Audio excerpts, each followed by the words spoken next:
Good morning, everyone. It's so great to see you all here today. I'm Reverend Valerie, and it's just wonderful to be here. And I wanted to welcome you to Unity of Richmond to this auspicious day, Martin Luther King Day, and this coming together for discovering loving kindness in politics and policy. Just a little side note how this all came about. Katie McCall contacted me and said, I would love it if we could do something. You think we could do something on January 20th to promote healing and connection with our what is ours to do in this climate today. So I said, well, that sounds like a good idea. I wonder if Sylvia Clute would be interested. And so that's how this came about. Sylvia was wholeheartedly in when I invited her and talked to her about it. So I'm going to introduce Katie McCall to you now. She has a business called Healing Spirit RVA, which you can find at healingspiritrva.com. She's a Reiki master, a hypnotherapist, a certified emotion and body code practitioner, an overall just wonderful, lovely person, very talented actress, and voiceover, not actor, okay? So, because you can hear her on some commercials if you recognize her voice on television. But anyway, I'm going to turn this over to Katie, who's going to introduce to us the Sedona method. Thank you, Reverend Valerie. Appreciate it. Good morning, everybody, and thank you so much for being here. It's cold, and so I applaud all of you who got outside today to be here. So years ago, when I was training in all the various modalities I use in my healing practice, I had a mentor, and she was hardcore. You would get 2, possibly 3 sentences out of your story, and then she'd say, stop. And it was incredibly annoying because how was she going to know that I was right and they were wrong? Or I was good and they were bad? Or I was justified and they were not justified? But hope springs eternal. So every time I saw her, I'd have another story of the day and I'd start. And so did such a stop. And the first question she would ask is, does it feel good to believe that so-and-so or anybody could be the bad guy, be a bully, be a liar, be a cheater, be petty, etc.? And I'd say, well, no, but so-and-so, stop. And then she'd say, does it feel good to believe that you could be a bad guy, a bully, a liar, a cheater, petty, etc.? And I'd say, well, I mean, no, but stop. Oh my, okay. And then the next question, then is this belief truth? In other words, of love, light, joy, peace? Well, no. And then the kicker, so can you let it go? I mean, yes. And one time I said to her, well, what happens if I don't want to let it go? And she says, well, that's fine. But then you have to own the fact that you're operating from your egoic false self in relationship with their egoic false self, and you're basically creating your own suffering.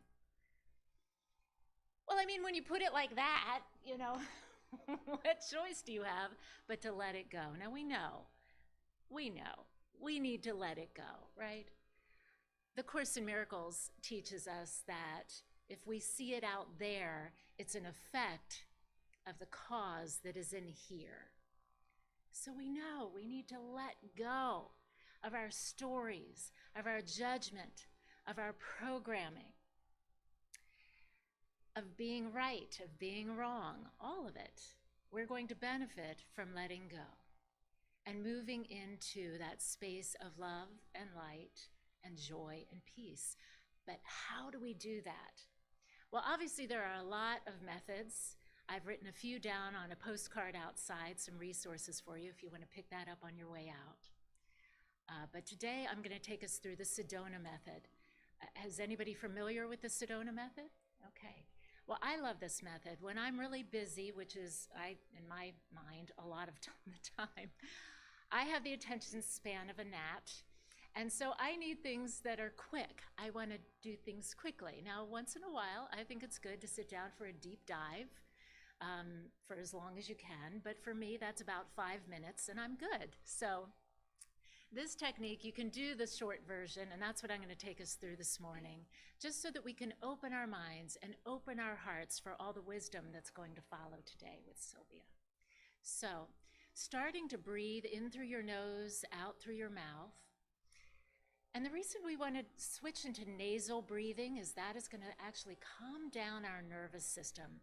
If we're breathing from our mouth, that's actually going to amp up our adrenals and that sort of reaction with our nervous system. So nose breathing, nasal breathing is our friend. In through the nose, either out through the mouth or the nose. Often we think getting more breath is better. It's actually the exhale that's going to calm us down. So if you breathe in through the nose, hold for a moment, then breathe out through the nose or the mouth and hold even longer. That is actually, again, going to calm the nervous system down.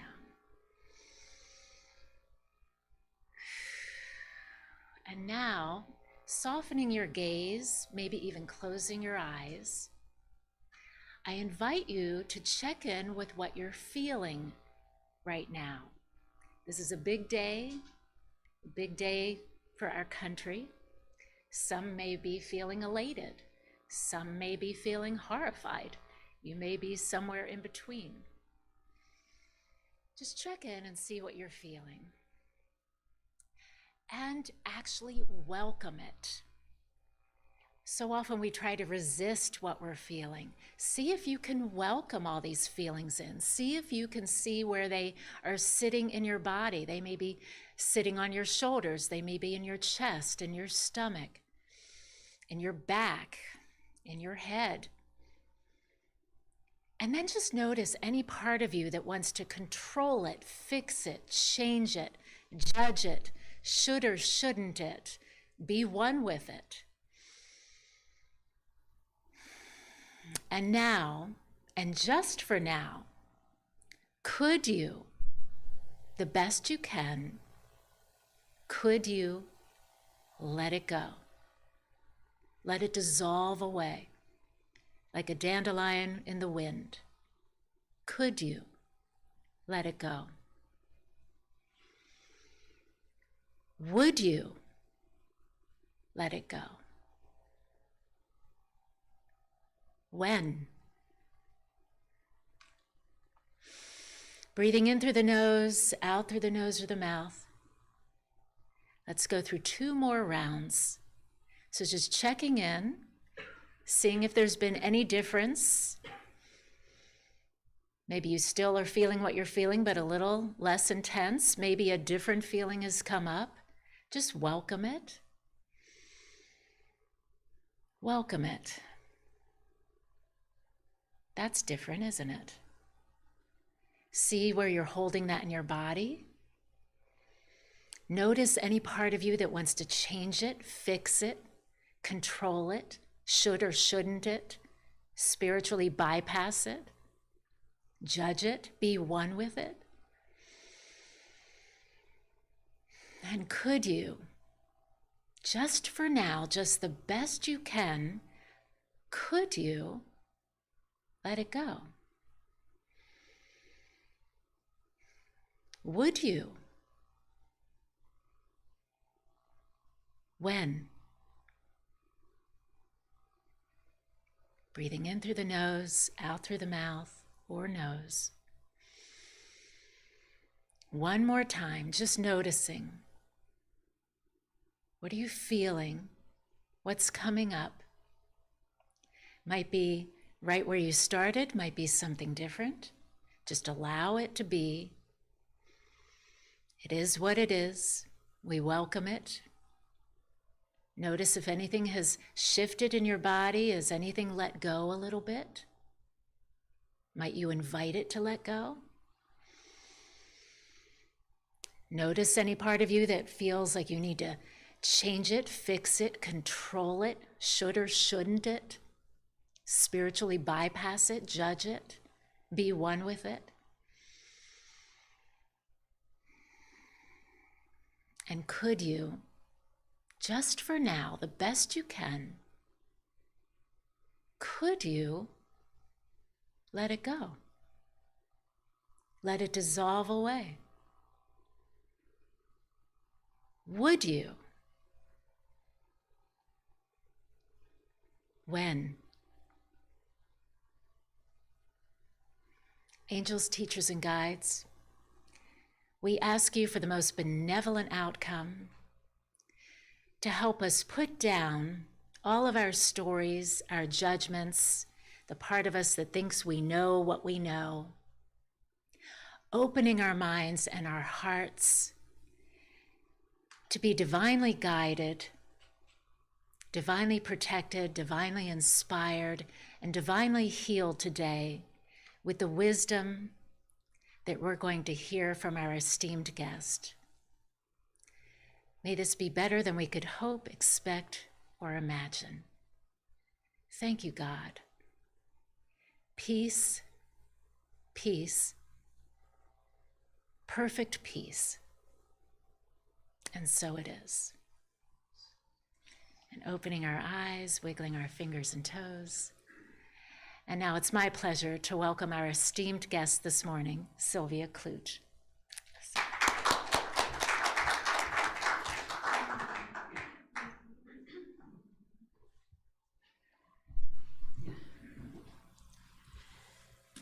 Okay, thank you, Katie, for a beautiful meditation. I needed that to begin.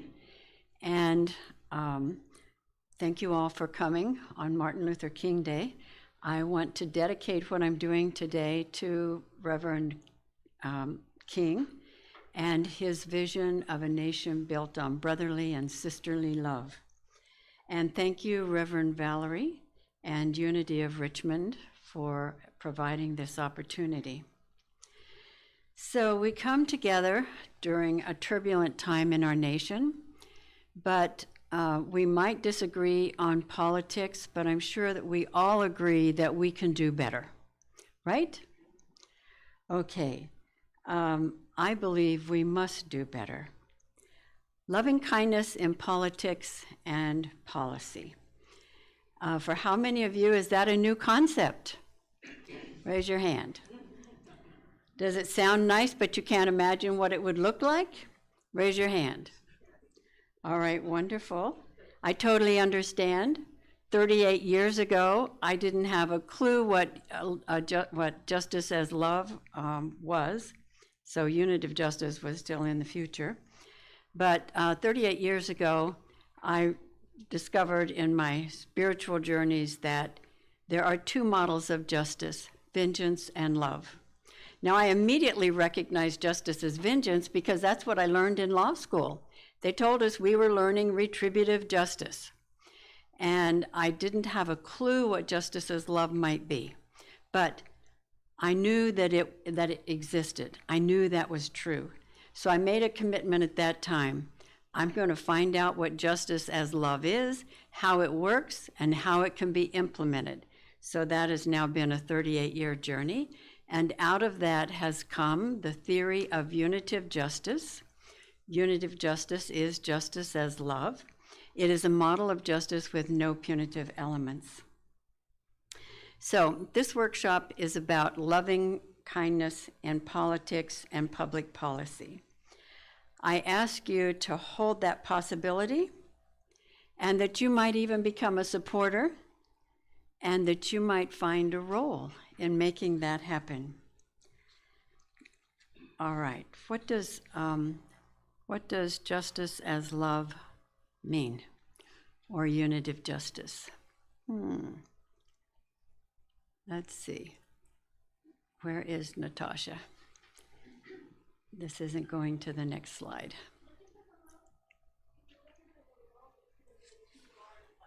I didn't hear you. Am I pushing? 2 large buttons. Oh, I might have pushed the wrong one. So now did I mess it up? Looks like I did. There are a bunch of buttons there on the side. Obviously, I used the wrong one. That's okay. Which one were you pressing?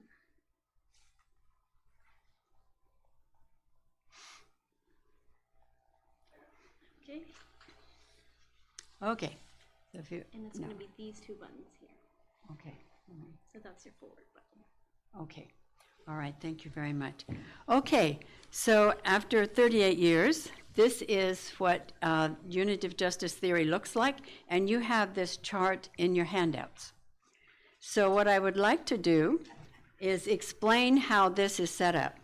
So the column on the left, the one that's sort of beige, that names the structure that is involved, the structure that's being addressed by the particular structures of the punitive and the unitive system.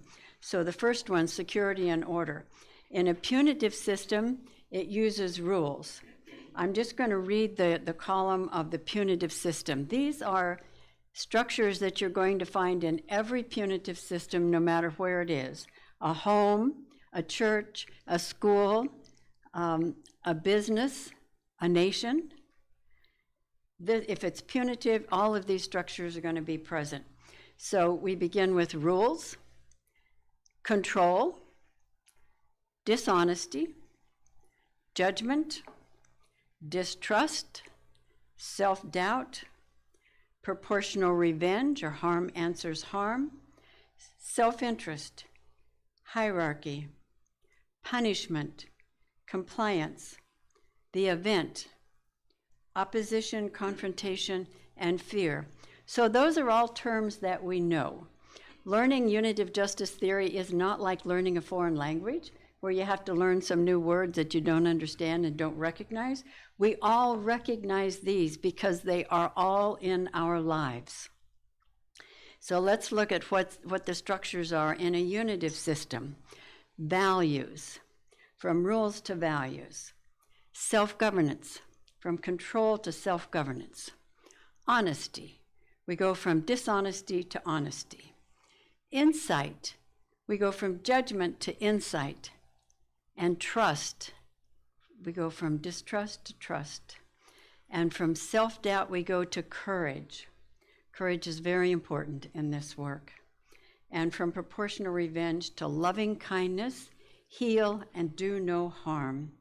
And then we come to community, from self-interest to seeing the community as a whole. From hierarchy to equality and inclusion without exception. Punishment to connection. Connection is the unitive structure. And mutually beneficial action. Instead of just seeking compliance, we seek a mutually beneficial action or wholeness. We go from only looking at the event very narrowly to the context. You can't find the truth, you can't see the underlying brokenness until you really look at the context. That's essential. And from that opposition confrontation that I knew so well from being a trial attorney for 28 years, we go instead to synergy. And from fear to love. So all of those structures that are in a unitive system, I'm sure you all recognize as well, because they are all a part of our lives. They may be less visible, less frequent, less prevalent than the punitive structures, but this is what, when we teach unitive justice, we're teaching how we replace those punitive structures with the unitive structures. And we find it works really well. And it's actually going arc by arc. We call these the 14 arcs, going arc from arc, and we just work on from rules to values. And as they see, how they would implement that. As we go down the list and people begin to see the new structures that can replace it, we can see their system blindness, their unawareness that they were living in those punitive structures, we see that system blindness disappearing, and they're beginning to see the possibility of living into the unitive system. So in our training, we teach all 14 arcs. We go into detail so you can really understand what's happening in the punitive system and how the problems with that system aren't present in the unitive system. Today, I'm going to describe you some of that information that we teach in 3 of the arcs. I want to begin, first of all, with from rules to values. Let's see if I can do the right one now. Oh, it is not changing. Okay, Natasha, okay, there we go. Okay, what is unitive justice? It is a model with no punitive elements. Let's see here. Okay, and from rules to values, what do we mean by that? Rules are laws, requirements, or guidelines intended to govern conduct within a particular activity or jurisdiction. And the role that rules play can also be found in widely held beliefs or norms. What are values? Values are internal moral guidance adhered to through self-governance. The structures are mutually supportive, so values are supported by self-governance and what have you. They are adhered to through self-governance and reflected in shared positive community norms that are modeled by and maintained within the community. So you can begin to see there's a significant difference there. Now, when I use the term values, some people say, well, my values are different from yours because I like big cars and maybe you don't care about them. So that's not what I mean by values. I'm talking about global human values. Values are inherent in our shared humanity. No matter where you are on the planet, whether you're in New York City or a remote village in Uganda, if you say things like honesty, integrity, generosity, kindness, trust, courage, loving kindness, everyone understands that worldwide because values are inherent in our shared humanity. Now, when we're teaching this, so for example, right now we are teaching unitive justice in a school in the United States and in a school in Uganda. So in doing that, we have to look at the particular problems in those systems that we're addressing. So our first lesson goes into zero tolerance in the United States, how we got that, what the problems are, how it gives rise to the school-to-prison pipeline. But in Uganda, they don't have zero tolerance, so it means nothing to them. Instead, they just beat their kids with sticks. And so we had to change our training materials to address that, and that was very interesting because when I researched that, I found out that beating students with sticks is illegal and unconstitutional in Uganda, but it's widespread. And I really believe that is because they don't have a viable alternative yet. There is a group in Uganda that have formed a nonprofit called Unitive Justice Uganda. Their mission is to make Uganda a unitive justice nation. So anyway, that's what we're doing. But the material, when we are teaching unitive justice in both nations, it's exactly the same. We don't have to change it at all because we're just speaking to our shared humanity, and that means humanity worldwide. So now I mentioned that the way a system is actually implemented, what you might see if you were just looking at it as an observer might be different. But when we get to the underlying brokenness of each of the punitive elements, that underlying brokenness is exactly the same everywhere. It's not different. So rules, when we teach about rules have many weaknesses. I'm going to mention a few of them, but these weaknesses are the same in every culture. Okay, rules have many weaknesses. They're the same in every culture. And the first weakness is, rules are written by those in control. It is top down. And being top down, rules actually undermine connection. Now, if you undermine connection, what happens? Excuse excuse me, you have to enforce the rules with punishment, because you haven't got the connection that gives you buy-in and caring about one another. So every punitive system has to have a way to enforce the rules with punishment. Every punitive system, you're going to find a way that they punish the people. Another weakness, if I can get the new slide to go up here. There we go. Okay, another one is that punishment is moral as long as it's proportional. And that's actually what the scales of justice represent: proportional revenge. The punishment fits the crime. And as long as it's proportional revenge, then it's moral. But if it's not proportional and those scales are out of balance, then it's no longer moral. So this is a problem. One of the weaknesses is, what happens if people don't comply with the rules? What do those in control have to do? Yes, they have to have more punishment. And so soon, what happens? The punishment is no longer proportional. It's out of balance, but they don't have anything else, so they continue. They just continue to make it more retributive, more vengeful. And this is actually a moral dilemma, a moral dilemma that we pass on to our children when we teach them a punitive system, is they have to obey the rules, they'll get punished if they don't, and if they don't comply, they will be punished more, and very soon everyone recognizes that it's not fair, it's not proportional. You can't even argue that it might be moral. So another weakness is,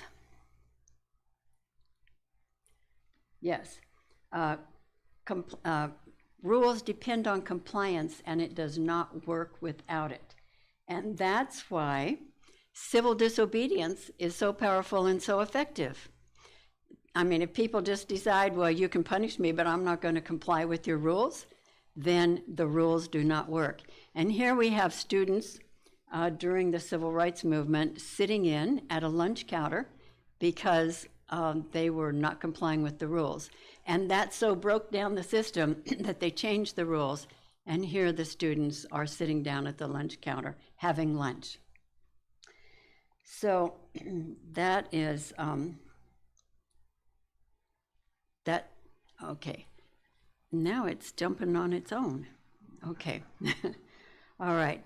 Anyway, so rules depend on compliance and don't work if people just decide not to comply. Now, another weakness is that rules tell us what not to do. Don't go over the speed limit. Don't lie under oath. Don't commit robbery. Don't commit murder. Don't do this. Don't do that. And what happens if another violation is created? Well, you have to write another rule. And if you have due process, as we do in our country, then it has to be written down and be defined as illegal before you can punish them. So we have this delay. Someone comes up with a new thing, you have to put it in the written rules that you can't do it, and then you can punish them. Now then, this particular slide is a picture of a school disciplinary rule book. This is a rule book used in the Richmond school system. And these are 2 pages out of 7 pages that describe the disciplinary actions that the students can be punished for and what the punishment is for each one of them. When I went to a school and I was given this handbook by the principal said to me, well, recently a student brought a taser to school, so we had to expand the list. We had to add to the list, don't bring tasers. So that's a problem. Now, if you have to write it down before you can make it a violation, the internet is a big problem, because new violations on the internet can be, made up, happen right away. I think we might be seeing some of that right now. And the time it takes the legislature to consider it and to write a rule against it and for it to get into the system is long after the fact. So rules can't respond quickly because of the due process requirement that has to be written down before you can actually punish people. So rules have additional problems, but I want to look again. Let's look at the definition of values again. Values are internal moral guidance adhered to through self-governance and reflected in shared positive community norms that are modeled by and maintained within the community. As you can see, values have none of the weaknesses that rules have. And I didn't list all the weaknesses of rules. So this is what we are offering as we teach this. We can do this instead. So we are not saying that we have to abandon rules. We cannot. We don't want to abandon rules. What we must do is we must be sure that the rules align with our values. So for example, rules on how you drive on the road. I want everyone who's driving on the road to be complying with the rules when I'm driving on the road. So rules can be very important, but we must be sure we don't have rules that are self-serving to those in control who are writing them. We must be sure that they are not, harmful in ways that we have to be sure they're not immoral. So immoral laws, self-serving laws, they can be passed by those in control because there's nobody telling them they can't, unless we demand that the rules comply with our values. So we have to make it a community norm. And we can do that by simply voicing a new standard, what we want, and what we want our rules and our community to look like. So we keep rules as long as they comport with our values. Now, I want to go to arc number 2, from control to self-governance. And control, these are the definitions. The process of dominating others and restricting their freedom through physical, mental, or emotional coercion, wielding influence using fear tactics, be they blatant or covert. And it's territorial, it requires perpetual enforcement. Yes, if you're going to run by control, you got to be there all the time, watching out. Self-governance, internal self-control and self-mastery, being one's own master, the ability to exercise the function of regulation upon oneself, making the intervention of external authority unnecessary.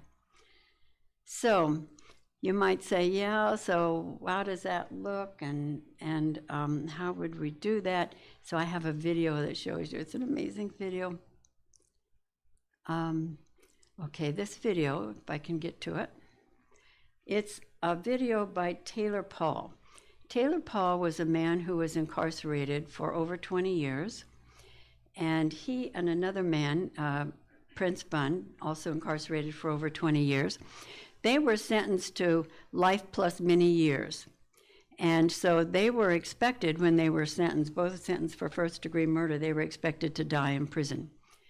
But it was before we abolished parole. So they still had a possibility of earning parole. So they decided they weren't dying in prison. They decided that they were going to live in a very different way. They weren't going to get out doing what they used to do. They were going to get out doing something very different. So what they did is they went within themselves and they discovered justice as love. And they began living into justice as love in the prison system. And so they spread, in this video, he's going to talk about how they began teaching that and how it went from their prison pod, then it went to the whole prison. So this is self-governance. Okay, we're not having the sound. Okay, Natasha, there's no sound. The department needs correction. Okay, can you So back while it up on just inside, at the beginning, please? And while on the inside, they call it the Department of Corrections or the DOC. Can you turn it up just a bit, I please? call it, the DNC, meaning the department needs correction. So while on inside, we started thinking of, okay, well, how can we change this in here and get the punitive foot off of our back? So we said, well, the first thing we have to do is, make sure the men understand you have to take responsibility for yourself. First of all, your actions. Rehabilitation doesn't come from being locked up an X amount of time. Rehabilitation comes for, as Prince will tell you, that long walk to the mirror where you say to yourself, you know what? I was wrong. And then from that point is when it begins. And then you start finding what we coined the term radical tenderness. You know, we use radical tenderness inside of the prisons to reach a demographic of individuals that had so many different backgrounds. And when I say different backgrounds, I'm not talking about one was from maybe Africa, or one was a Sudanese, or one was from Pakistan, or one was from Israel, or one was from none of that. I'm talking about gang members, where they have their own constitution. We know the Constitution of the United States. We know the police constitution. We know state constitutions, but we're talking about where they had their own constitution, where Bloods, Crips, Gangster Disciples, MS-13, all types of rival gangs were inside of one pod. And Prince and I were in charge of making a gumbo. And, well, he said, we're going to go to the commissary. Prince, you get the rice. I said, I'm going to get a couple cans of sardines or mackerel, and we're going to make a meal. And the first thing that we did was put a big sign up, and some of you may have heard this story, but I love telling it. We put a big sign up that said self-govern. We knew that we had to take the punitive element out of the punitive process. We had to take the punitive power from our captives and those that utilize, because we have some great people inside of the department. Don't get me wrong. You have some people that truly believe in us on the inside, but not everyone is invested. No. You have some overzealous correctional officers that will come around and give you infractions for minute circumstances. Mm-hmm. So we said, well, how can we change this narrative? Well, we said, well, if we get up in the morning and they say, have your bunks made up by 8 o'clock, no problem. Have your box pushed under? No problem. Tuck your shirt in before you leave the building? No problem. Have your ID on your left lapel? No problem. Mm-hmm. So we just took the power from them. Mm-hmm. Because it's the same thing in society. We realize that if I get inside of my automobile and I don't buckle up, then I'm gonna have a circumstance. When I was looking at some of the General Assembly policies that were going to be passed in January 1st, such as you can no longer ride with a handheld cell phone in your hand because you can get stopped, I immediately sent that through the returning citizen wire. Mm-hmm. Because I don't want to give them no reason to use their punitive system on us. Mm-hmm. Again, trial and error. Mm-hmm. So prison for us was a teachable moment. But once that paradigm shift happened to Prince and I, we wanted to make it contagious. Mm-hmm. Greenville, where we were at, 2015, 16, was like, well, Virginia Correctional System was like number 2 or 3 in recidivism, meaning that when you got out, you came back. Well, we didn't like that because Oklahoma was number 1. But Prince and I, we wanted to be number 1. We didn't want to be number 1 for the department, the DNC, or Department of Corrections. We wanted to be number 1 for us. Because we really wanted those guys that we were helping to mentor, that 2 men that didn't make parole, had life sentences and weren't going home. We wanted to make sure that when they got out, they would stay out. So we just continue to trend out here. I think we're really proud of all of the accomplishments that we had. And I firmly believe that God don't make mistakes. Miss Sylvia Clute is a lady that says that she's a lawyer in recovery. She does not describe herself, I was this attorney and I was defending people. And she says that she's a lawyer in recovery. Why? Because she realized while defending people that there was a lot of shenanigans going on both sides. Whether her job was to defend or go up against a prosecutor or anything, whatever litigation that she was going in or practicing, it still had some frailties. So she said, I have to do something different. So with her 30 years of experience, and we won't forget that because her legacy is very important to Prince and I. She's been involved in this for 30 years. Prince and I, 23, Prince, 25. We were inside of that prison for this term. And we were doing the exact same thing that Miss Clute was doing, but we didn't have a name for it.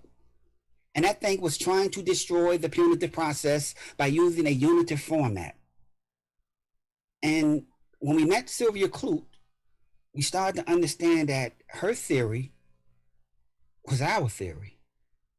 And we've been joined at the hip ever since. So the question is, why not you? Or should I say, why not us?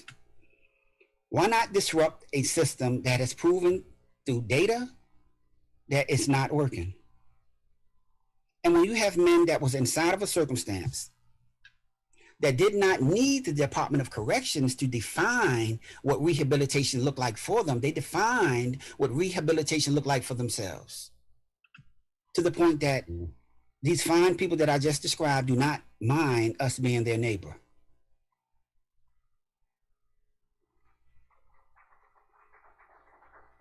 So he asks, why not you? Yeah, why not us? Now, when you get into this work and you're getting into the nitty-gritty, you see things you would never see before. What Taylor and Prince actually did was a reverse type of civil disobedience.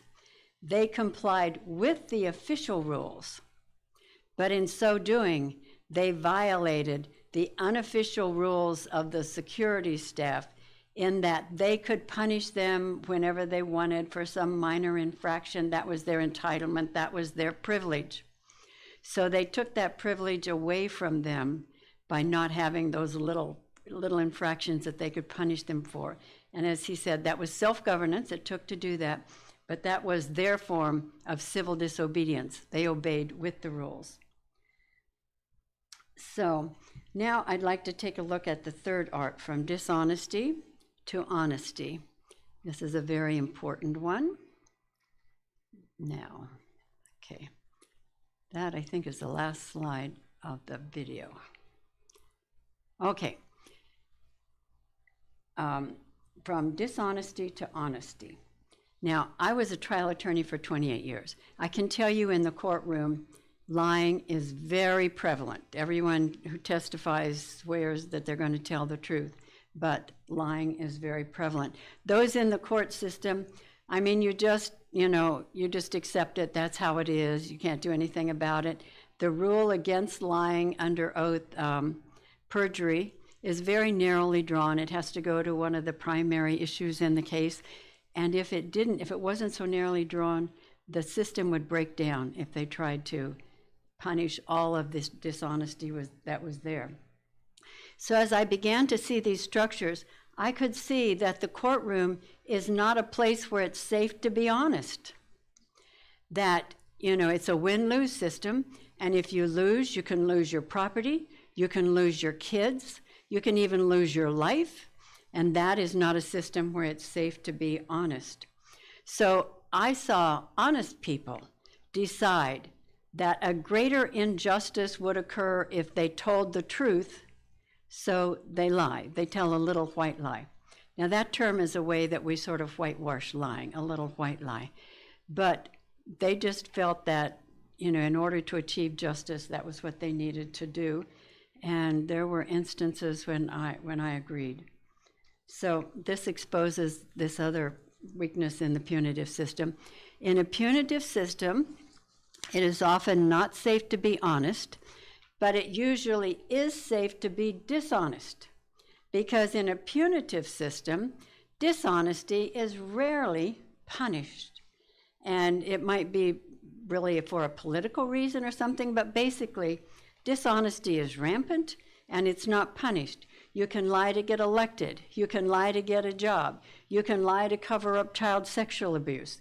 The lying is really prevalent, and generally, there is no punishment in a punitive system for being dishonest. So a little lying might be sustainable, but when the lying becomes so prevalent that it's not safe to be honest, but it's safe to be dishonest, the problem begins to weigh the system down.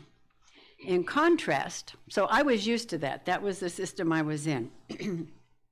So when I started doing unitive justice, in order for it to work, people have to be honest. That's all, they have to be honest. If they're not honest, the system doesn't work. That means we have to make the space safe to be honest. So it took me a while. I looked for what was a system we could use where it would be safe to be honest. And finally, I found a circle process by Dominic Barter, who lives in Brazil. And when I saw it, I could see There were no punitive elements in it. There was no hierarchy. There was no judgment. It was exactly what we were looking for.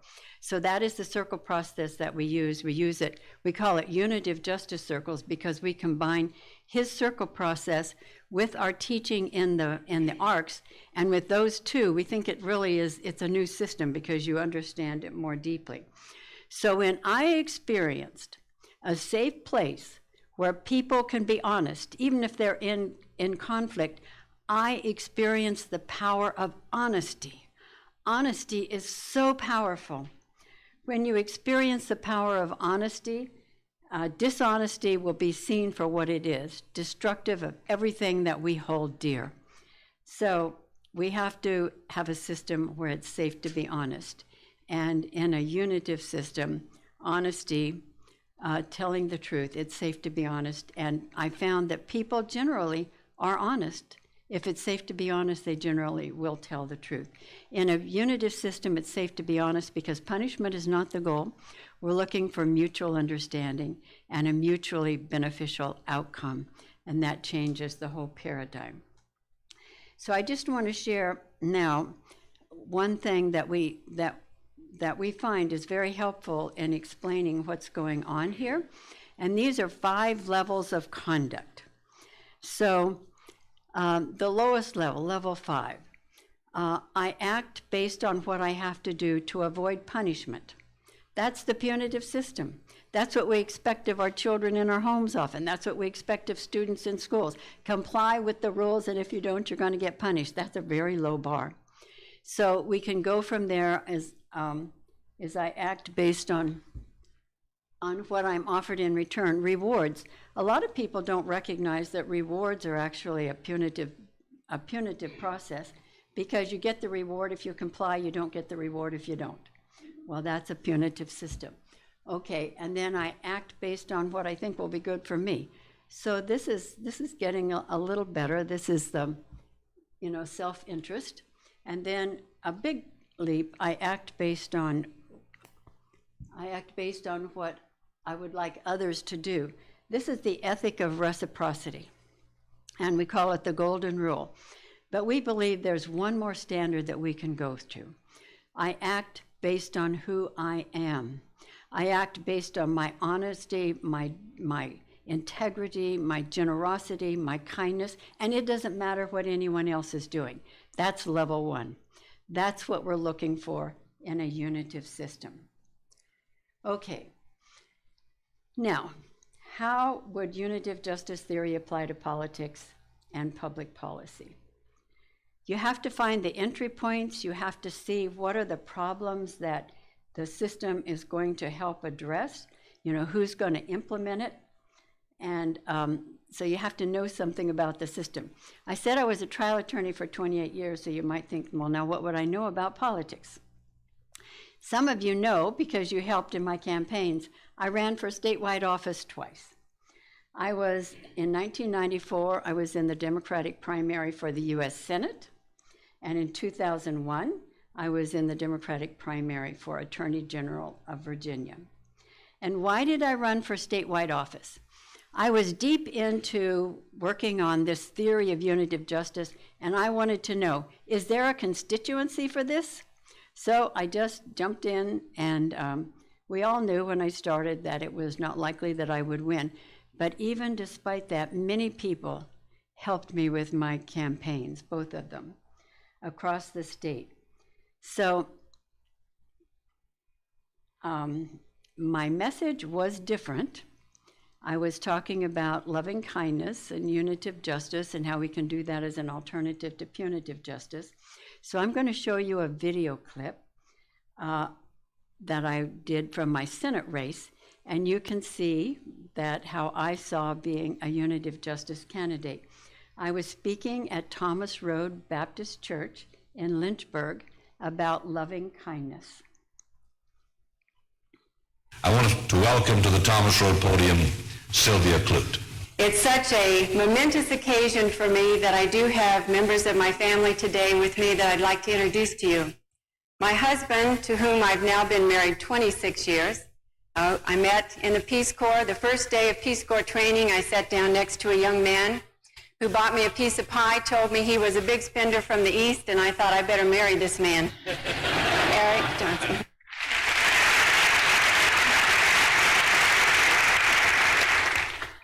We have 3 children, 2 of whom are with us today. Our oldest daughter, Andrea, is in nursing school, and she's a medic in the Army Reserve. Andrea.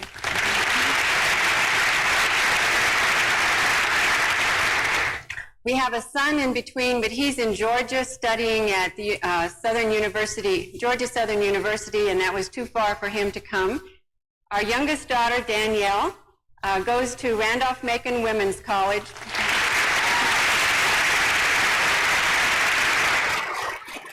My mother would be extremely proud to see me today, to know that I'm having this type of opportunity. She is no longer with us in body, but I promise you that she's here today in spirit. And I have her Bible with me, and I have chosen a reading from it that I want to use as the theme I'm going to speak to you today. It's from John chapter 13, and it's Jesus speaking. He says, "And so I am giving a new commandment to you now. Love each other just as much as I love you. Your strong love for each other will prove to the world that you are my disciples." To love one another. It sounds so easy, and it should be so easy. But why is it so hard for us? We grew up in the midst of what I call the religious wars. One side of our family was Irish Catholic. Our Irish Catholic grandmother believed you couldn't go to heaven if you didn't accept papal infallibility. The other side of our family were brethren. Our mother's family, they weren't just ordinary brethren, they were old order brethren. Our grandmother wore a skull cap and long skirts. One side of the family didn't drink or dance at all, and the other side of the family drank and danced too much.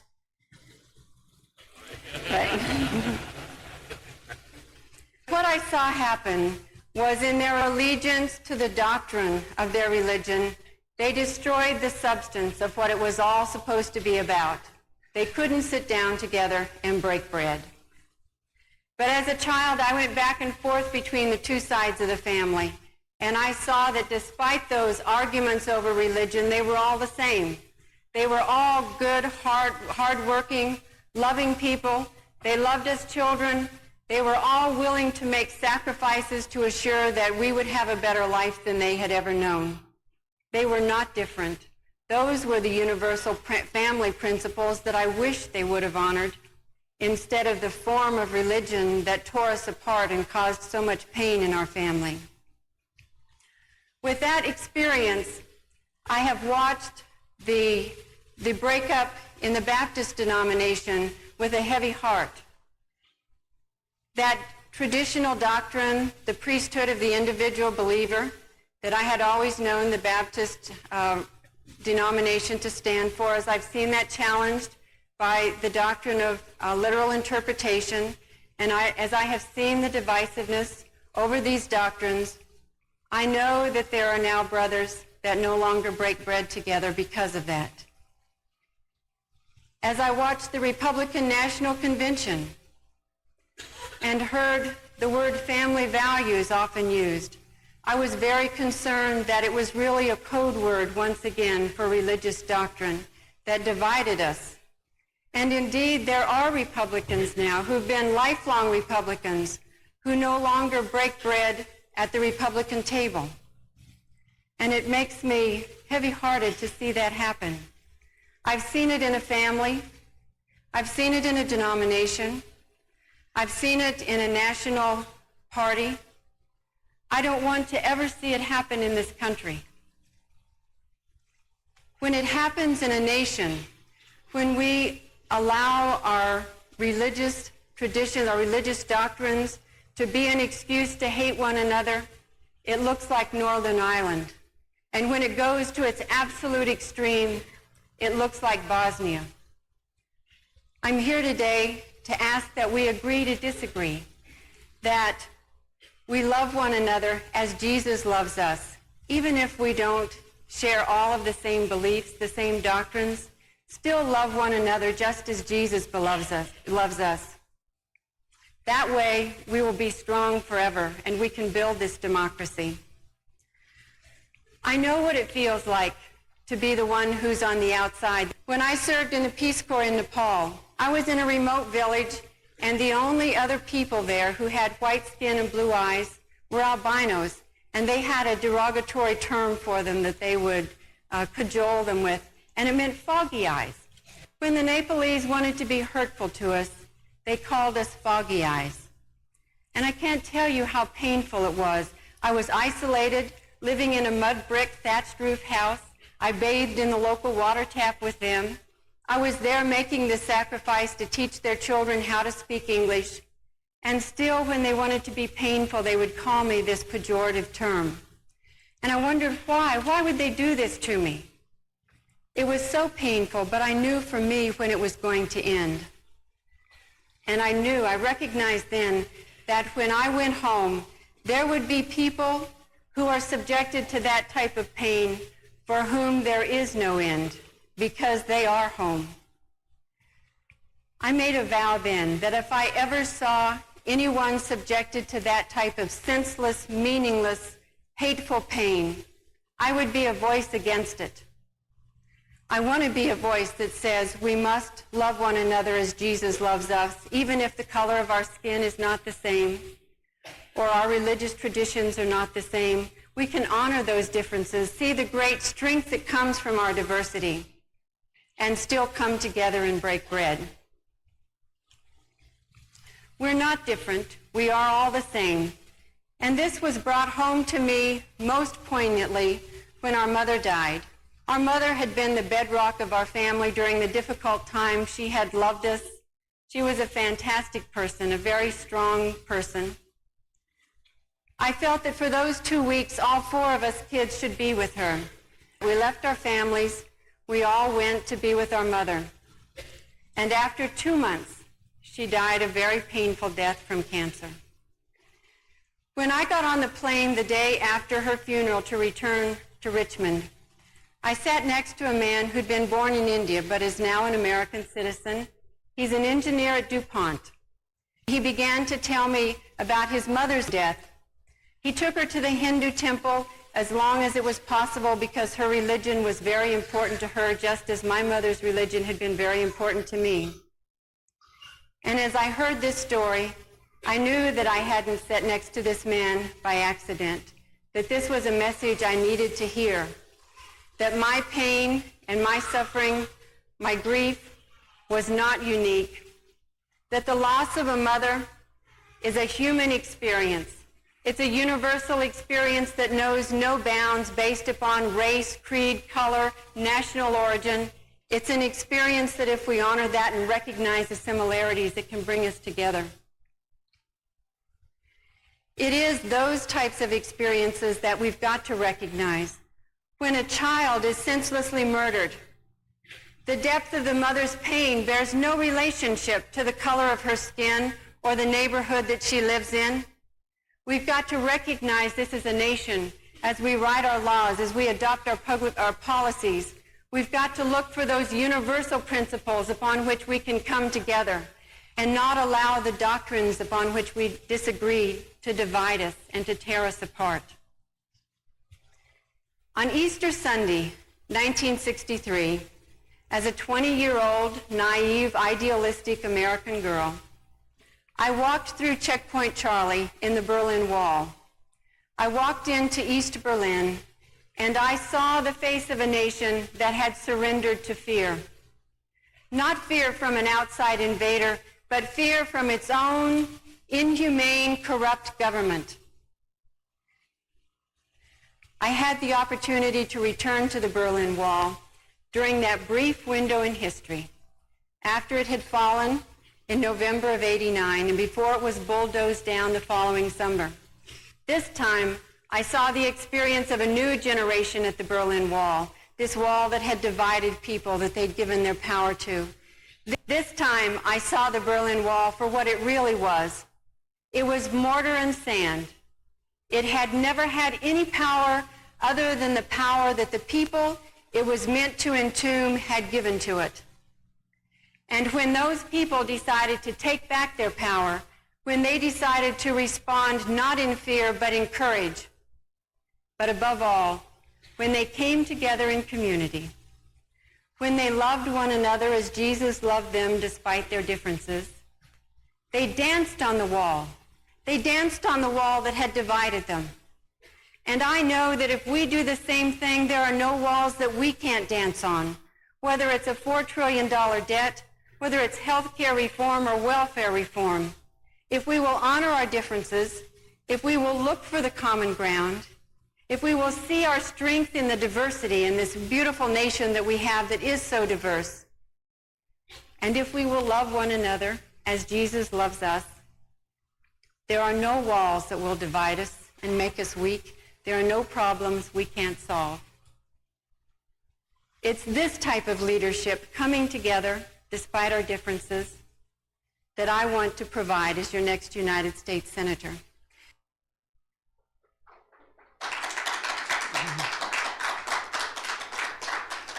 So I will tell you that it turned out well. Reverend Falwell was very gracious to me when I was there at his church, and he was later quoted in the papers as saying I was a rising star in the Democratic Party. So I learned some lessons from running for public office that I just want to share briefly.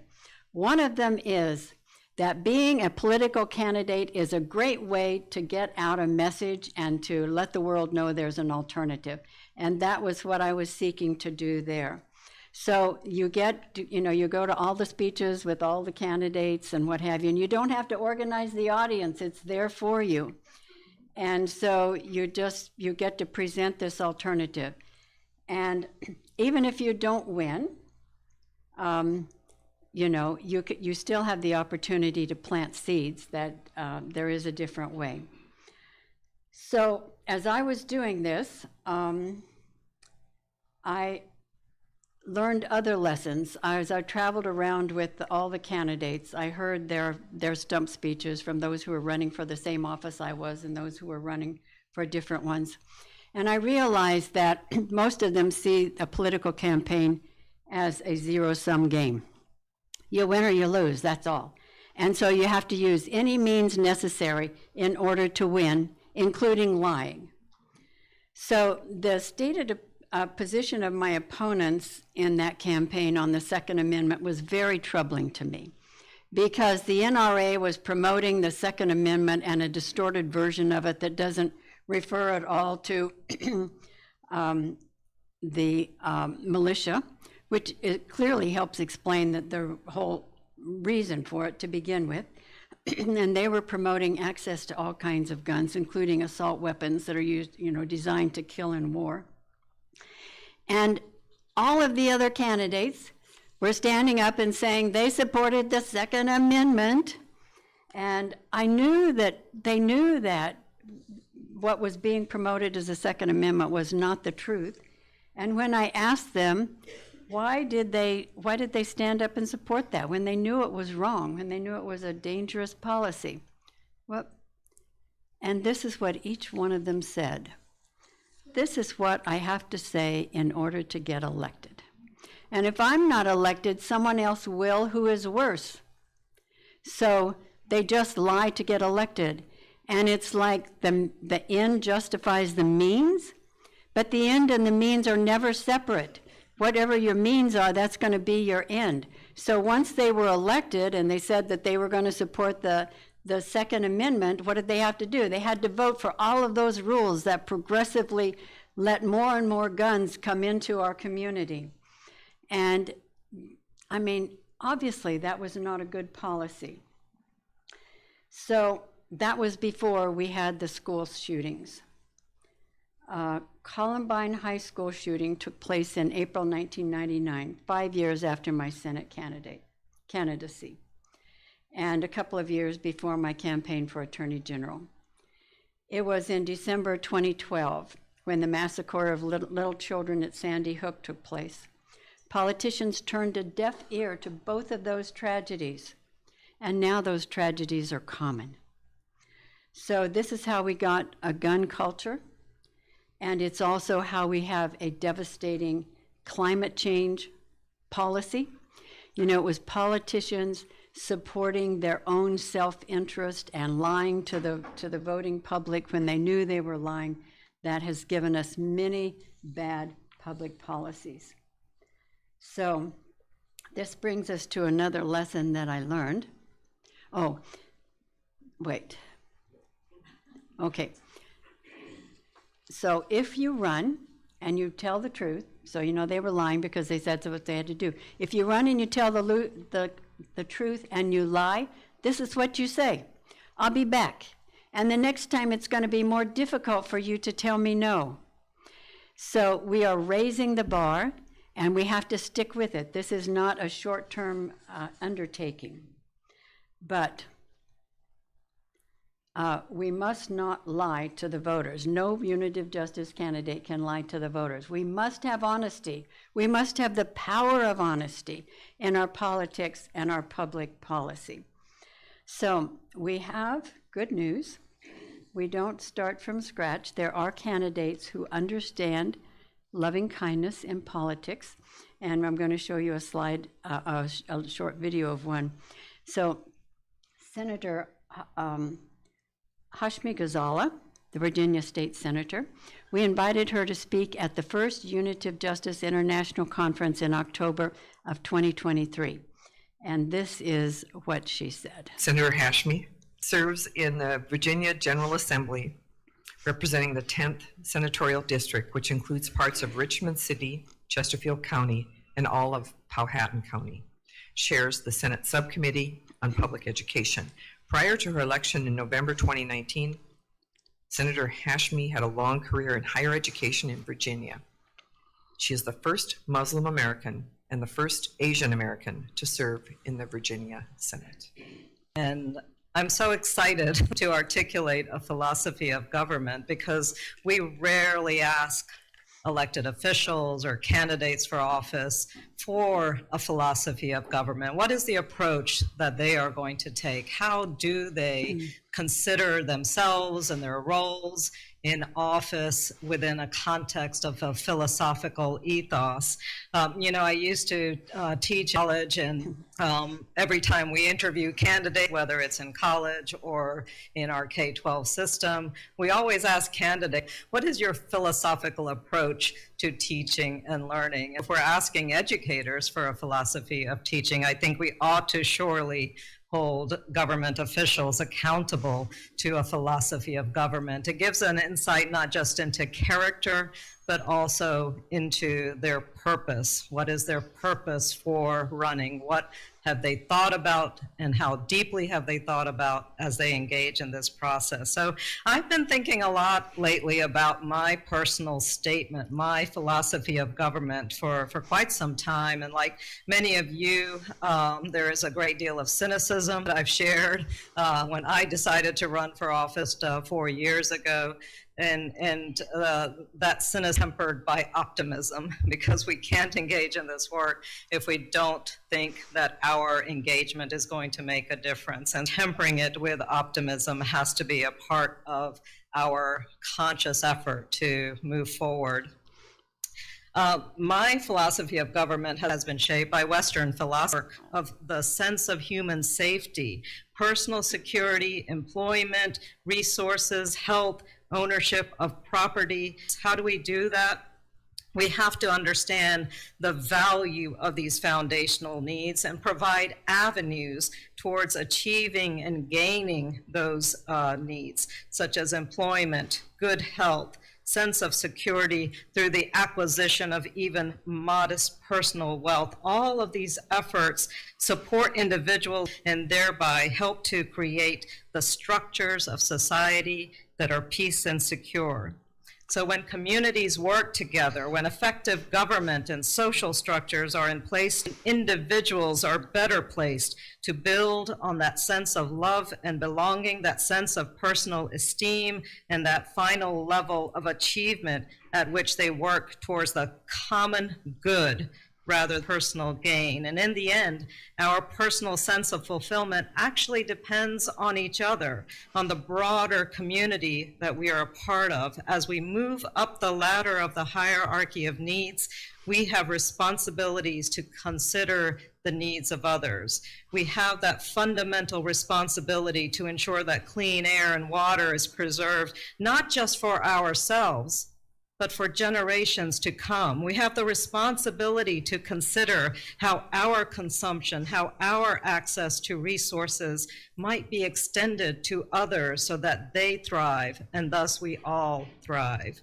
Societal and individual peace are achieved when we build these structures around compassion, justice, and a willingness to ensure that essential human rights to dignity and value are first addressed.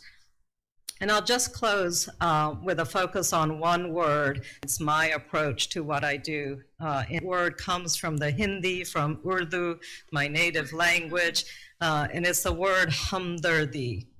And hamdardi can be translated quite simply into compassion, but it's a much more profound concept. Hamdardi, it means to suffer as my fellow suffers. That I too am a fellow sufferer, that I take on the suffering of others in order to understand it, in order to empathize with it, in order to make change. And with that concept of deep hamdardi, as we approach our concept of government, we can make changes that are necessary to change our society together. Thank you so much. Okay, so I understand that she may be running for lieutenant governor in the next election. And so candidates can support Lovingkindness and get elected, as she has. And so we don't start from scratch. And if there are people who will stand up and who will run as unitive justice candidates, the supporters will come. So, okay, that's my excursion into politics. I also worked in public policy early in my legal career. When I started practicing law in the 1970s, Virginia law relating to women and children was straight out of English common law. It had been changed very little since Virginia was a colony. So there was a lot of work to be done, and I was one of the first women attorneys in Richmond to practice law. Now there are many, but at that time there were few of us. So we got busy and we started working on changing the laws relating to women and children. That included an amendment to the Virginia Constitution Due Process Clause. And I can tell you that that realm also needs a dose of justice as love. So now our present circumstance. You know, when we feel disheartened by what's happening in our nation, see it for what it is. It is a deeply inherent or an inherently weak system in collapse because it has been taken to extremes. You understand? You agree with that?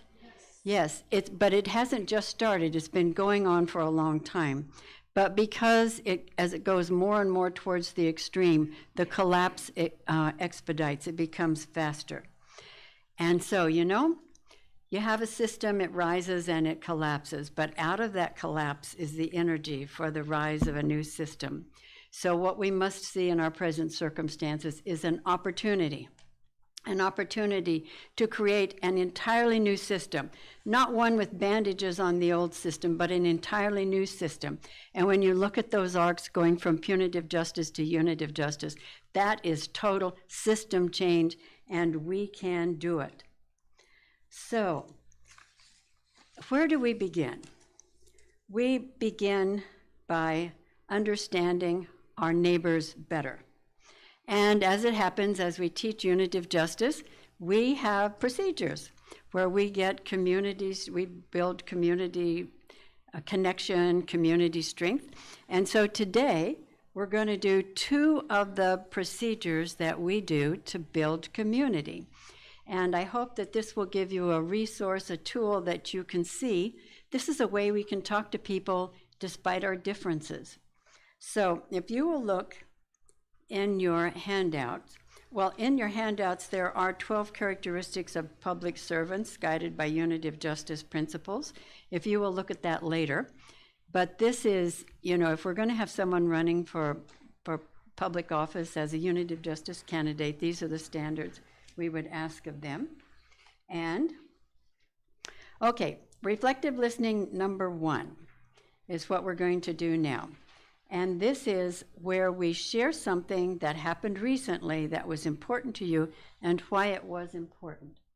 And I need 2 chairs up here, but I need a volunteer. Actually, we can just put them right here in front. I think the group is small enough we can, well, I can take this with me, right? Or I can use this one. Another. Yeah, I need a volunteer. We're going to model this exercise.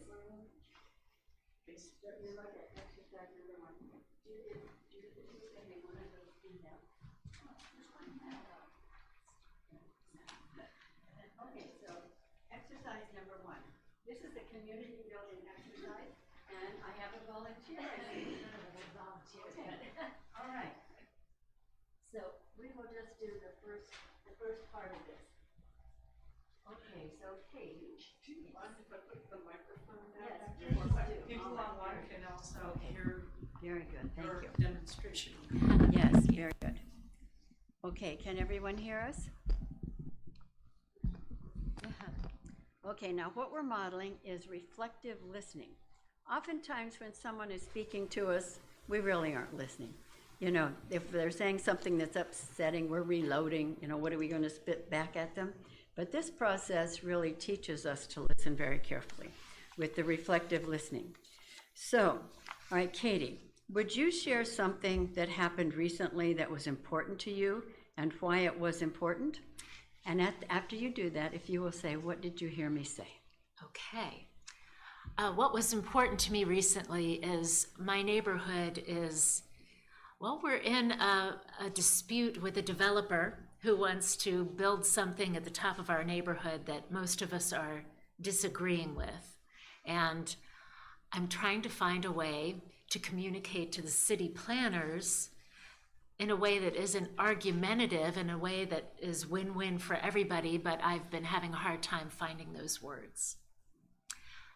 What did I just say? So Or what did you? And why is that important to you? And it's important to me because it's going to affect our property values and the quality of life in our neighborhood. So, Okay, now, yes. what did you hear me say? So what did you hear me say, Sylvia? Okay, Katie, what I heard you say is that you have a problem in your neighborhood because a developer wants to come in and build a structure at the top of your neighborhood that most of your neighbors don't want and that you don't want there. And you have been trying to use your very nice skills with the planning department in the city to get them to understand your concerns and why you don't want that there. But you are not having much success doing that. And the reason this is important to you is because it's going to impact your values of your property. And it's obviously making the community less happy and unified. Okay, is that what you wanted me to hear? Yes, that was perfect. Okay, is there more? Is there more? I would just, This actually doesn't have is there more on it, but that is something that we use. Did anything else come up while you were doing that? just the quality of our neighborhood. And we feel that we're at odds with this developer. Okay, now you say, what did you hear me say now? What did you hear me say, Sylvia? I said, I heard you say that an additional thing is the quality of your neighborhood and your dispute with this developer. That's correct. Okay, all right. So that is the process that we're going to do. We will do it in pairs, preferably with someone you don't know. So if you're sitting next to your spouse, please move around and get next to someone else, or if you came with a friend, and you follow this guide. It's reflective listening exercise number 1. And what you saw is step number 1, but you will do step number 1 and step number 2, and that's when you reverse roles. Now you're going to have about 10 minutes to do this, 5 minutes for each person to share. That should be plenty of time. And so I'll keep track here and give you an idea when it's time for the other person to be speaking. Okay, if you would all get if you would get in pairs, maybe sort of separated so you don't hear each other too much. And I'll be walking around. Okay. Does everyone have a partner? Anyone not have a partner? If we have an uneven number here, I'll be a partner. Okay? All right. The speaker is sharing.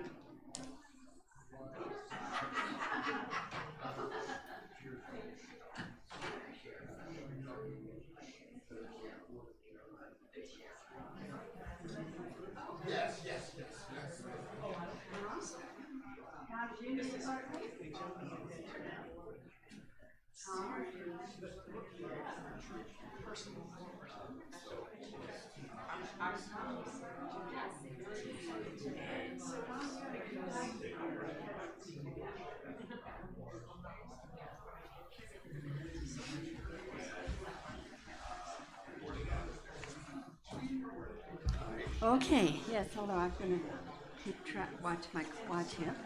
Okay, so glad you came today. Yes, thank you. Glad to. So, you're gonna need that. Okay, are you ready to share something that happened recently? Yes. Okay, all right, Tom, would you share something that happened recently and that was important to you and why it's important to you? Recently as yesterday, here at Unity, I had a disagreement with a fellow member of the church who I felt acted aggressively toward me, and being the flawed and defensive person I responded with the same degree of aggression, and the disagreement progressed for a few minutes and was not resolved, with the result that further distrust has developed between myself and this individual, and I am looking for the best way to resolve the situation, and I'm mulling over some ideas. And why is this important to you? Because I don't want to continue my defensive, reactive ways in anything that I do, and this just points out the fact that I have a long way to go to get there. And I'm disappointed with myself. I'm not disappointed with the other person. I'm disappointed with myself. And, okay, now, what did you hear me say? What did you hear me say? What did you hear me say now? Right, it's just what did you hear me say? That's when something is added. What did you hear me say? Okay. Okay, Tom, what I heard you say was that yesterday at church, there was a person at church who sort of had a confrontation with you in an aggressive way. And your response to him was also aggressive. And it escalated and there was no resolution of it. So you are trying to think about how you might find a resolution to it because you don't want it to become, go on. But your trust of him has definitely been diminished by this. And this is important to you because you don't want this conflict with him in the church, and because you're disappointed in yourself that you were not able to resolve it in a better way, and that you still have not been able to resolve it within yourself. You're still seeing that aggression in you that you hope to heal has not yet healed. Is that what you wanted me to hear? That is exactly what I wanted you to hear. Okay. All right. All right, it's about 5 minutes, so change, if you haven't changed, now would be a good time to do that. All right. Okay, now I'm going to share a time with you, something that happened recently. Okay, so I will address my invitation to do this today. Yeah, so today, I mean, I can't even begin to tell how disturbed I am with what's happening in this country. Yeah, so when I got the invitation to do this presentation, I woke up the next day and it was like a message came. So I had the outline of what I presented today. And it's so important to me because I know that we can do better. And I really believe in unitive justice as providing a process to do better because I'm seeing it happen in our training. And so for this day, at this moment in time, and what's happening right now, I don't know. I mean, this has to be huge. So it's important to me because I love this nation and I want it to be a shining light on the hill. Okay, Tom, what did you hear me say? I heard you say that when you thought about making this presentation, that it concerned you because of the way that this nation seems to be going, which is disappointing to you and which scares you. But it occurred to you also that this was a perfect time to do this because we need it, and you believe in the concept of unitive justice, and you think this is where we need to go, and you love the nation, and you wanted to embrace unitive justice.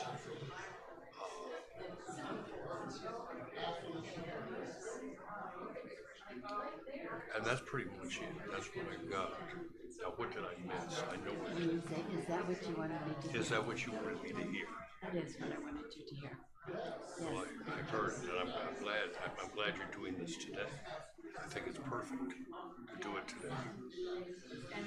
And I have, I'm just going to let you know, I have great optimism for how this is all going to turn out. Because that's just the way I have to be. I can't go the other way. It's just too disheartening. So let's see. I mean, that's all we can do is we can see. And we can work it. And then that's what you're doing. And I'm glad. What do we do next? Is that it? No, Okay. that's the next one. Oh. So but that's all for this, that's all. Okay. Actually, when you reflect back, that's the end of the exercise, but I appreciate your comments. All right. Okay. Yeah, so we're done. Oh, with what we okay. needed to Well, do. thank you.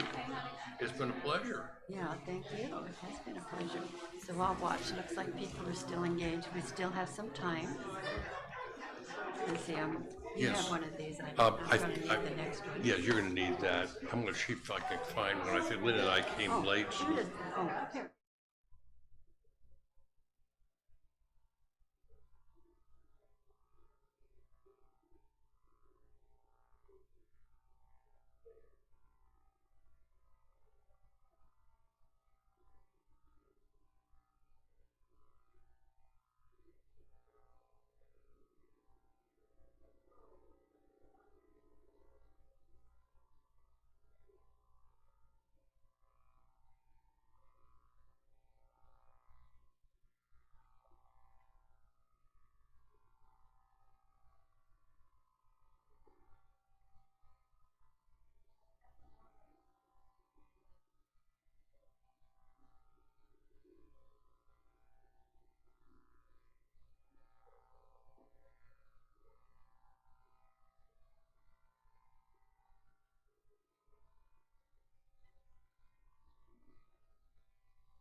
Okay, 2 more minutes, so be winding down, please.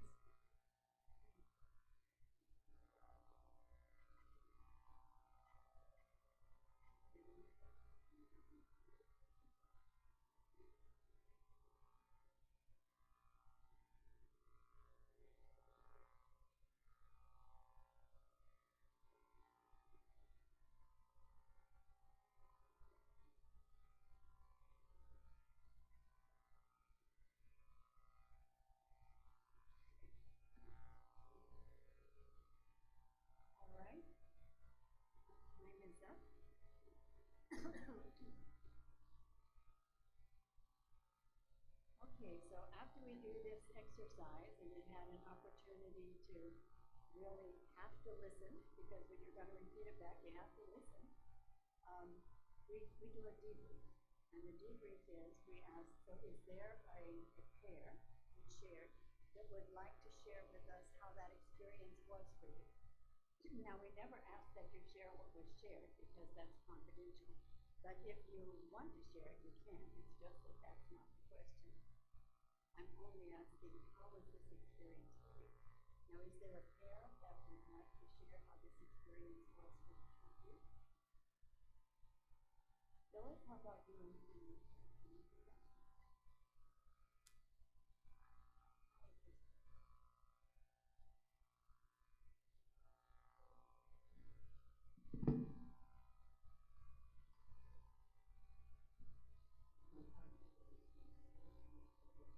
She was able to regurgitate what I said in a loving way. And I feel like we've connected a little bit more now on a personal level. It was far more intimate than I expected it to be. I had a range of emotions of really wanting to listen so it would help her as a gift to her. It was kind of interesting. I wanted to just be there in that space with her. It was just, it had a magic spark for me, and it was very comforting. And like you said, we've met before, and it was nice to know her. I just met her briefly at an event, so it was nice to know her as a person. Thank you.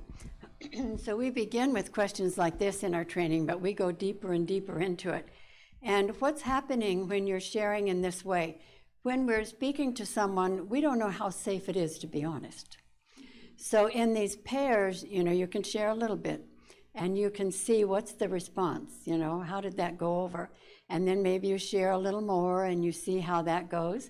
And so it's a progressive, you're learning to trust the other person and sharing more deeply as it goes on. That's what usually happens. So in a class, as the class goes on, we do many of these reflective listening exercises around what we're teaching, and it builds an incredible community among the people, even when we're teaching online. Okay, what other pair? Who's going to share? Mike, are you and George up to sharing? Sylvia, could you repeat the question again? Yes. How was this experience for you? At first is stepping into like an unknown, because what I had to share is very personal. But it also was meaningful to have the opportunity to share it. And so when George began to reflect back to me what he heard, I started to feel like reassured in my experience that I'm not alone. And maybe George, would you like to share? I might get emotional about this. So,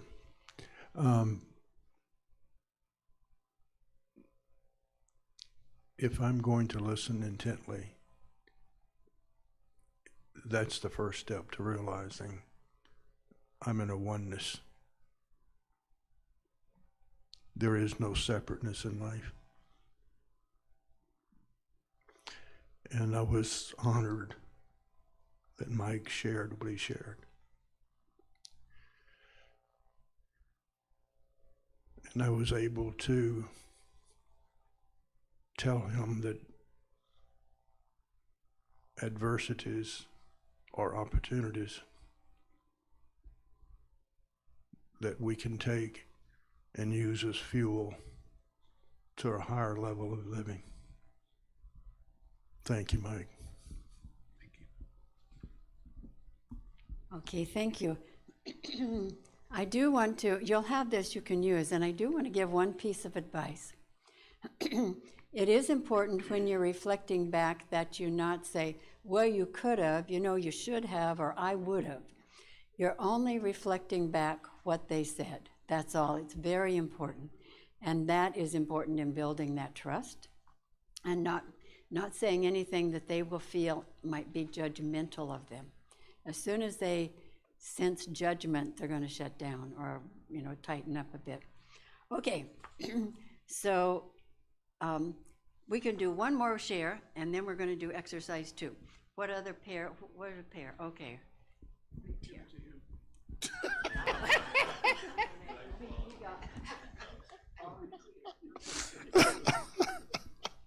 Voluntold, more like it. First, remember? You did. What I got from it was, I agree with these two over here. What I shared was also personal, and the fact that he's a very good listener, and the fact that he was able to reflect back to me what I was sharing gave me reassurance that what I shared with him was a decision I had to make, that decision was a good decision for me in how he reflected it back to me. Nice answer. Being voluntold, sometimes you gotta come to the plate. When I listened, I needed to step into his space. And in that space, I felt a need to protect him. And in that protection, that made me in a different role than just a listener. It's like, we're in this together. And it's like we're part of the same entity. I don't know if that makes any sense, but you can give it back. So can you see how this might be a way that you could have a discussion with someone who holds very different points of view about politics, for example, or religion?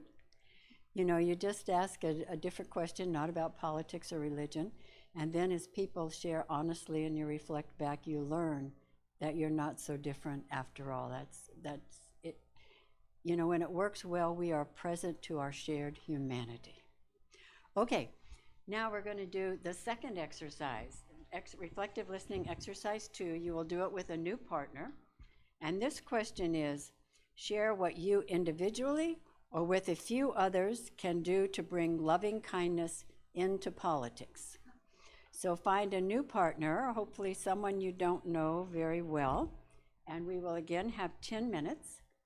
And so if you will find a new partner and just follow the instructions again. It's always important to follow those instructions closely.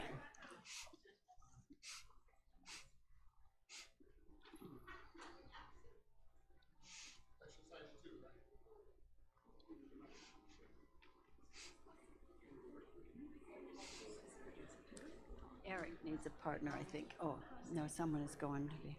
Okay. If they're, okay, you and I can do it. If there's an extra, if you need a partner, I'll be your partner.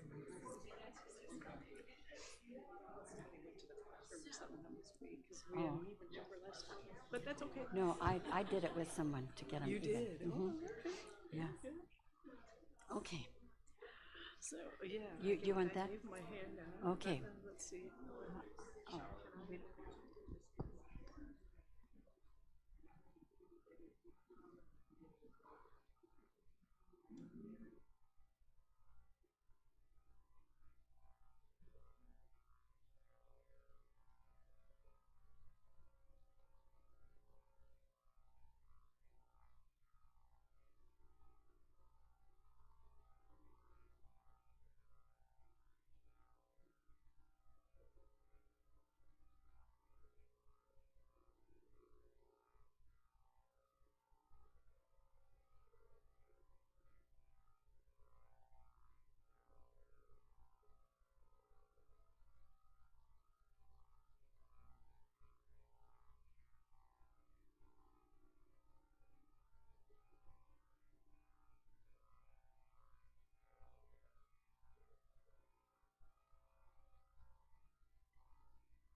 Is this, yeah, okay.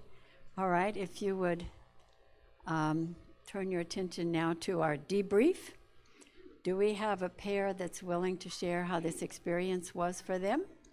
Maybe someone who didn't share before? How about you here?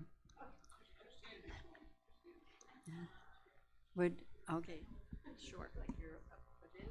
Okay. I'm Cheryl, and I think this one was a little bit easier because at least the topic area was identified. Was like, okay, in this arena of loving kindness in politics. So it was easier to come up with, it was easier to tap into, what was on our minds. I appreciate the reminder of how important it is to listen carefully, and just that requirement that you repeat back, keeps you focused and not thinking about what you're going to do or what time is it or what, it's like, so I appreciate that as a part of this practice. My name is Janet, and I did do what Cheryl was talking about. I got lost in what she was saying and was planning my next talk, so that was a challenge to stay in the moment, but also recognize how very, very powerful it is to stay present with somebody, and even if you get off track, get back on track, and how moving it is to have someone truly just be present for you and listen. And that, it made me feel teary in terms of what I was sharing, so it was a gift. So thank you for that. And who would like to share now?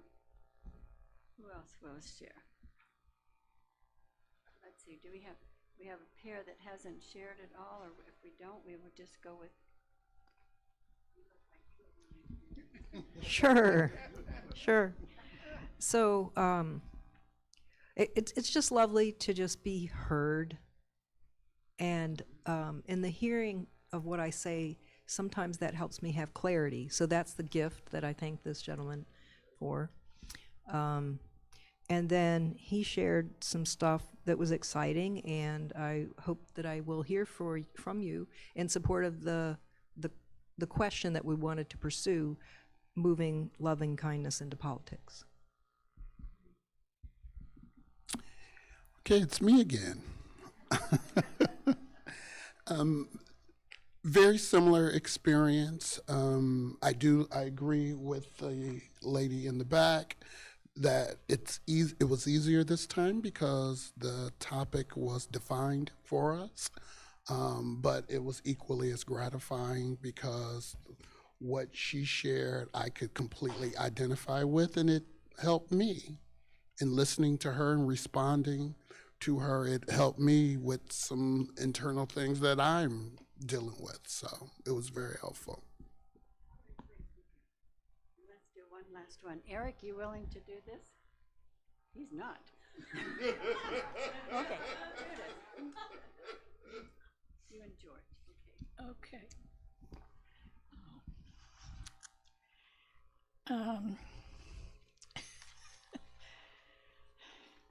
Well, I expressed that I don't like politics, and I've never been involved in it in any way whatsoever.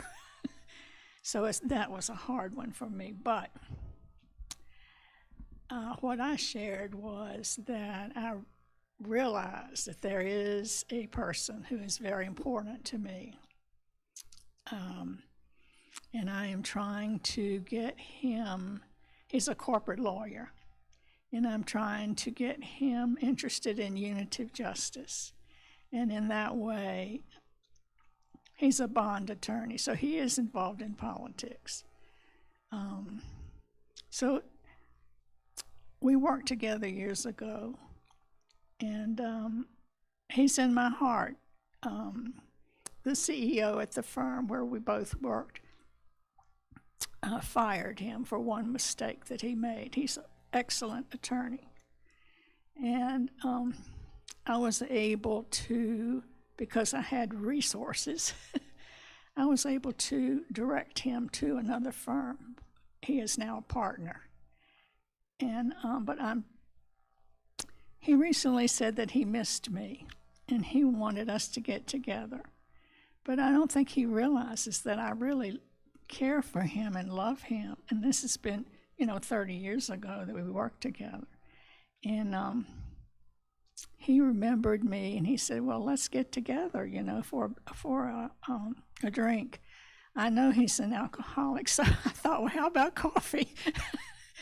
But anyway, so I'm just trying to reach him, and I'm not going to give up. So, and George was very kind to listen to me that I'm determined.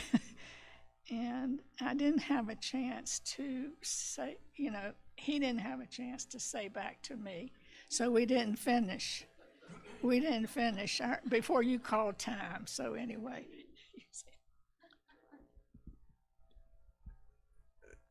I think that I would have to say that I struggle with the same in trying to find out how I can make a difference in politics.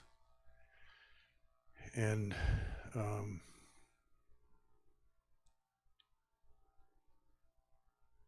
for 34 years I've been working on some work, and I might never bring it out in any form or fashion, but I really question any division through the mind, because there's a oneness in life that can't be refuted in natural science. And so I think that maybe loving kindness destroys politics. Yeah, definitely. All right, thank you all so much. And I appreciate you all coming today and sharing in this way. And, I'm determined this is just the beginning of a journey. And I want to bring to your attention the course that will be an online course beginning in April. I'm just determined to get this put together. Discovering Loving Kindness in Politics and Policy Making. It will be 18 lessons. They will include a 1-hour video and then group work. So when you sign up, it's good if you can get a group of 6 to 12 who will sign up, and then you will do the work together. The experiential learning, such as the reflective listening and other exercises, and then, talk about what you might actually do as a group or do individually or do with other groups. So you have the handout for it here, and pre-registration is now available at half price. And when we do this first one, I will be asking for your input, because it's sort of a work in progress. The first time we do a class, it always is. And so I think it's going to be a really incredible experience. I have been gathering information on politics and policy making for years, so I'm going to bring that together in this course. So I hope some of you will join that class. Okay, we have just a minute. Anyone have any questions before we break for our potluck lunch? Oh, I know. Yes. Just wanted to ask, did everybody have a chance to sign the sign-in sheet? All right, I signed you in.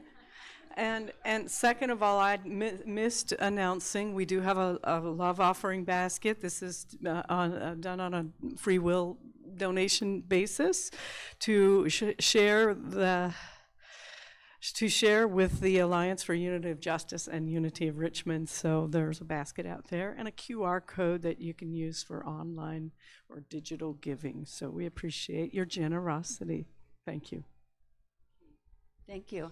All right, just 1 or 2 questions, and then we're going to go to lunch. Yes. Mike. Sylvia, thank you so much. It's Martin Luther King Day. It's Inauguration Day. It's a historic day.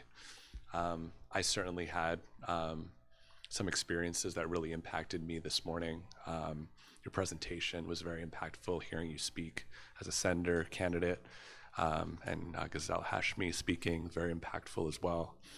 But I understand there's a course happening in April, but what can we keep in mind as we head into this afternoon and back into our everyday lives as history is going to move in its direction? What would you like us to keep in mind as we move forward in our respective directions as ourselves and with each other as a community that has experienced this together and could maybe bring some of this back to our additional communities, families, things like that? Thank you. So what I would like to share is, on my long journey of figuring out unitive justice, I read a very impactful book, and it was called Ever-Present Origin. And it was written over a course of 30 years by a man who had been in Nazi Germany, but he escaped. And he describes 6 stages of the evolution of human consciousness. So he goes back millions of years from primitive, we call them primitive, early human beings, and describes how our human consciousness has evolved. And he says that each stage, has a rise, it comes up, and then as it goes down, that implosion, out of that is the energy of a new one.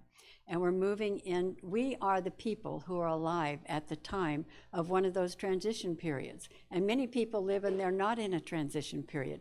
So we have this amazing experience. And he says that what we are moving into is the integral period of human consciousness. The period we're moving out of is a 3-dimensional period. It's very materialistic. It gave us the Industrial Revolution, and we are now moving beyond that. We are moving into a period of human consciousness when we can actually access the 4th dimension and create anew. So, I just want all of us to be present to the magnitude of this moment in time. Not only what's happening today, but the moment in the history of humanity that we are participants, we are on the stage at the time of this monumental opportunity. And it's speeding up. Some took millions of years, those stages of consciousness, but this isn't going to take that long. So one obstacle we find is when people don't know there's an alternative, they really can't do anything. They just figure out how to stay stuck where they are and put some bandages on it. We have this alternative, there are other alternatives, so just be present to the magnitude. And I think with that, the responsibility that we have to make the moment, the most of this moment in human history that each of us alive today now have. Okay, all right. With that, we can have some more discussions during lunch, but let's go downstairs and. All right, once again, let's give Sylvia some appreciation. Thank you. And Katie McCall, thank you. If you want to review that process of letting go in this moment, it's one moment at a time sometimes, so those steps are on this card, so if you can pick that up as well. All right. Thank you all for coming. Thank you.